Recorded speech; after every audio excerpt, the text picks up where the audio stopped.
All right, two-part video, I guess. Just wants to record so much and shut off on me, huh? All right, so yeah, transmission pan had a little leak on it, so I'm ordering a new transmission pan. Hopefully, this will solve my problem. This is a really cool company called Speedmaster. Uh, they're calling it a deep finned. It's actually a 2 quart increase.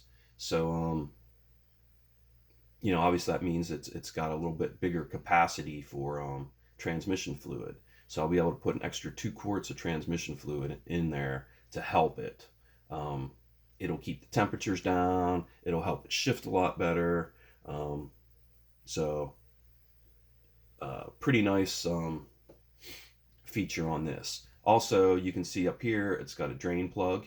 So most transmission pans don't have drain plugs. You have to kind of take the whole pan down usually to drain your transmission. So this has a drain plug, which is cool. And then here on the side, there's a little, I think they call these bungs, which is kind of funny. B-U-N-G, bung. And you can put a temperature sensor in there. It just threads right in. And then obviously you can run the wires up to your, the cabin of the car and put a temperature gauge in there for your transmission. So you can monitor your transmission temperature, which is something I'll do. I will run a gauge off of this. I will put a temperature sensor in there and run a gauge up to the car's cabin so I can monitor the transmission temperature. So that's pretty fat. Also, you can see the fins, so that helps with cooling as well. And it's a really cool looking black transmission pan. It says Speedmaster on it. So how can you go wrong there? So it looks really thick, so that'll keep it from bending or molding as it gets hot and stuff like that. So it should maintain its shape really well. So good stuff. As you can see, it comes with all the hardware package, the filter and all that stuff. So stoked about that as well. A little expensive too, but it's a nice upgrade from certainly what I got. All right, cool. What else we got here? Oh, spring purchase. So spring purchase, obviously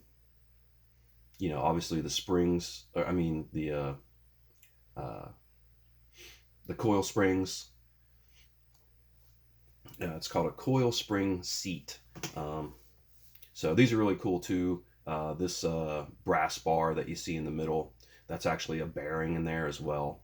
So this thing can like twist and turn in there and move and do all that to keep everything from binding as well. So these are really nice. The old ones are all wore out. So that's what happens. These need replaced from time to time. So my old ones are wore out. So I got these guys. So pretty nice unit there as well. So that'll help, like I said, keep any kind of binding down. So that's a pretty cool feature. Oh, these are really nice. Let's check these out. Moving on to the rear suspension of the car that has coil springs. So I went ahead and ponied up for these Hotchkiss um, leaf springs, rear leaf springs on the car. So these are actually lowering leaf springs. They're supposed to lower the rear end of the car down 1.5 inches. So that should make the car just sit really nice, and have like a really nice look. So I'm excited about that. I'm a little concerned that it might make the car sit a little funny. I don't want it to sit like this, like, all those trucks in Carolina have the Carolina, I forget what they call that, the slouch or whatever. But, I want a nice rake on it, like muscle car should look like, but I don't want it too radical rake. I just want a nice rake on it. So, hopefully these will work out nice, and I won't have to add like different brackets on the end to actually raise it back up because I went too far with it. So the Hotchkiss, obviously, the name. It's a really big name in suspension. Every time they did those cars, like on Chip Foose's shows and stuff like that, he always had Hotchkiss suspension stuff. So a really, really high-end name. I believe the bushings on this are, they got like rubber on one end and polyurethane on the other. So on the one end, you actually do want it to have a small bit of uh, deflection and stuff like that. And then at the other end, you want it to be really stiff. So yeah, it's kind of like a hybrid leaf spring with its uh, setup there. So really excited about these as well. You know, you can see the big Hotchkiss. They're all black, so they'll look nice. Um, you know, $500 for these leaf springs. So that should really help the rear end of the car. It's supposed to help with axle wrap uh, and all that kind of good stuff. So excited about these Hotchkiss uh, rear leaf springs on. So that should be cool. Rear shocks, uh, no big deal. Same thing. KYB shocks. They're pretty cheap. Um, so need two of these for the back, and they should do just fine with these. So no big deal. Rear shocks, KYBs. Um, here's a pretty cool part here. They call it a Monte Carlo bar, and what it does is when you open up the hood of the Mustang, it's got these shock towers in there, and uh, under cornering and stuff, the shock towers want to kind of bow in a little bit. And obviously, when that happens, it affects all of your steering and alignment and all that stuff. So, this is a bar that goes between the two shock towers. And it keeps the shock towers from wanting to come in like that at all. So, um, really cool unit. This one's actually got a slight curve in it, if you can look. They also make one that's just plain straight, but the reason it's curved like that is because uh, the distributor cap on my car has the upgraded ignition and stuff like that, so it's like a much taller um, uh, distributor cap. Like a regular one might be like that tall. Mine is like that tall. So that has the curved bar to go over top of that distributor cap, because that's exactly where it goes across the front of your motor where your distributor cap is. So it goes from shock tower to shock tower. And that one's a little curved.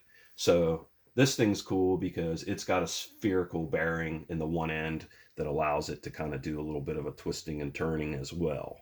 So again, no binding. It allows for free movement, but actually this is supposed to really firm up in between the shock towers and keep any of that stuff from folding. So um, this was kind of expensive too.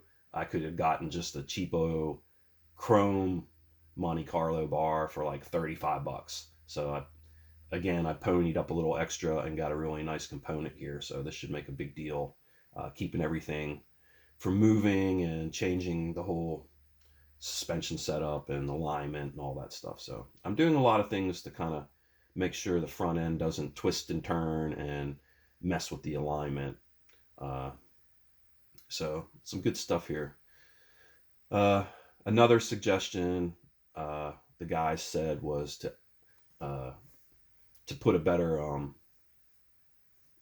sway bar. I do have a sway bar on the car currently, but it's smaller. It's like maybe a 7/8 inch uh, sway bar, and this one's a 1 inch. So that should help a little bit with the front end, wanting to move around and stuff like that. So nice piece there. 1 inch sway bar, moving up from a 7/8. Should help a little bit more extra movement there. On the front of this car, uh, there's two strut rods that go from the lower control arms to the front of the car to keep the lower control arms from actually moving too much like this. So they're supposed to sit and they. So anyhow, there's bushings where those strut rods go into front of the car. There's bushings there. So it currently has rubber bushings, and I was told to upgrade to a polyurethane. So I'm getting some polyurethane strut rod bushings up there to help, again, to keep that all firmed up. It's another case of where if you get any movement in those strut rods at all, it kind of messes with your alignment and stuff like that. So the polyurethane will keep the movement down, keep everything in spec and in alignment and all that stuff. So strut rod bushings, those are cheap.